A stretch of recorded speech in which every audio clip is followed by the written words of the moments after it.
Hello mga idol, welcome back to my YouTube channel, Boyd Calabare po. And for today's episode, andito po tayo sa Wheeltek Kawasaki Big Bikes Kalasyaw mga idols, dito sa Kawasaki Leisure Bikes Pangasinan.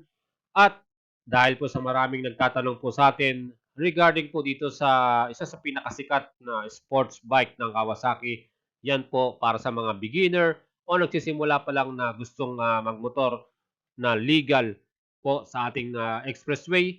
Walang iba kundi ang pinakasikat na Ninja 400. Mga idols, nandito po tayo ngayon at akin pong binisita itong kanilang showroom. Talaga naman po nagulat ako dahil napakarami pong mga bagong modelo dyan na 2021 models po. At ito po ang nakita natin yung nakadisplay nila, itong bagong-bagong Ninja 400.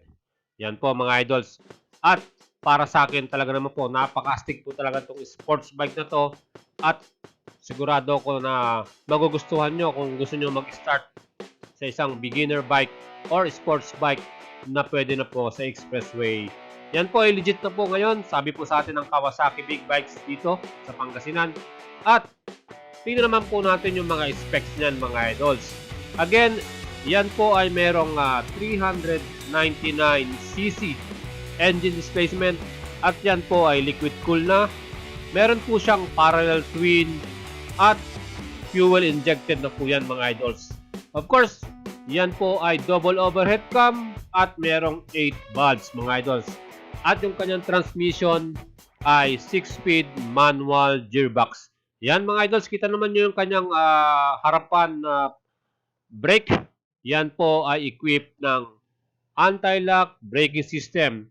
And isa po sa claim nila rito sa Ninja 400 na to, siya po ang may pinakamalaking disc brake na meron, at yan po ay may sukat at 310 millimeters mga idols. Ang laki po talaga. At yan po ay kapareho lang na nilalagay nilang disc dyan po sa ZX-10R mga idol. So yan po ang ating Ninja 400 mga idol, at talaga naman po, kung gusto nyo po ng ganitong klase ng sports bike, available po yan dito sa Kawasaki Leisure Bikes Pangasinan. Napakarami pong magandang features tong motor na to, especially sa safety mga idol. Meron siyang Immobilizer or anti-theft system na meron siya. With ABS na rin mga idols, po siyang anti-lock braking system. At meron din siyang pong assist and sleeper clutch mga idol. So assist and sleeper clutch, yan po ay nag-i-increase ng pressure sa ating clutch plates, at yan po ay nagbibigay ng decreased tension po sa ating spring na magkakaroon ng resulta ng magandang lighter clutch lever pull. So ano pong ibig sabihin nun? Yung ating clutch hub at saka plates apart ay nag-decrease po yung ating torque at napiprevent po natin yung rear wheel skidding or yung pag-slide during engine brake po mga idol. Yan po yung benefit po ng assist and sleeper clutch mga idol. And ito pong Ninja 400, meron po yung Kawasaki Heat Management Technology, kung saan ang kagandahan naman po niyan, in-increase po niya yung riding comfort po natin kasi yung radiator fan niyan at yung kanyang side fairings ay dinesign para yung blow hot air po ay umiwas sa ating legs. Kumbaga, hindi na po yung hangin na mainit dyan galing sa inyong rider lower fan ay hindi na po yan diretso sa inyong paa or legs. So yan mga idols yung bago dyan at mga features po ng Ninja 400. Sigurado magugustuhan nyo yan. Of course, yung kanyang new muffler design, ang ganda rin, ano, astig. Big bike na big bike po talaga ang istura na, at wala na po kayong gabat galawin dyan. Again, sa engine po mga idols, 399cc po yan, engine displacement, liquid cool, twin parallel, at yan po ay double overhead cam with 8 valves po. Ganyan po siya kalakas mga idol.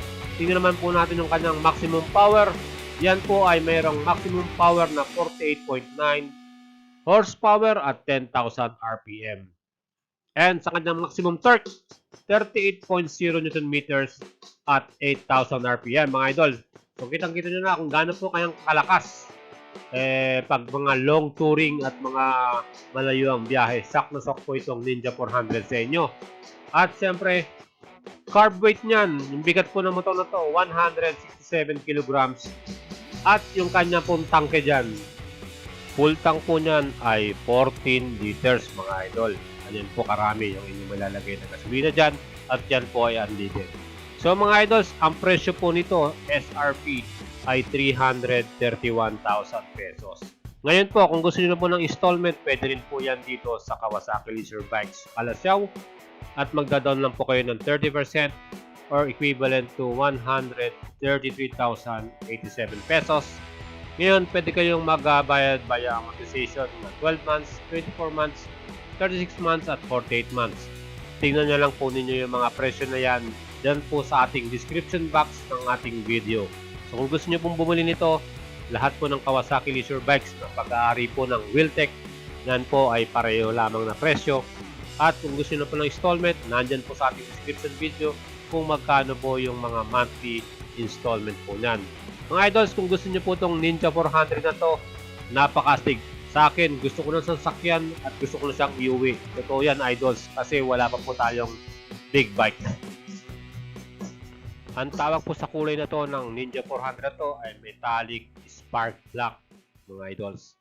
So kung gusto nyo po ito mga idols, po sa Labarya po, PM nyo lang po ako sa aking FB page, baka makatulong ko sa inyo. Yan po mga idols ang ating features today. Salamat po!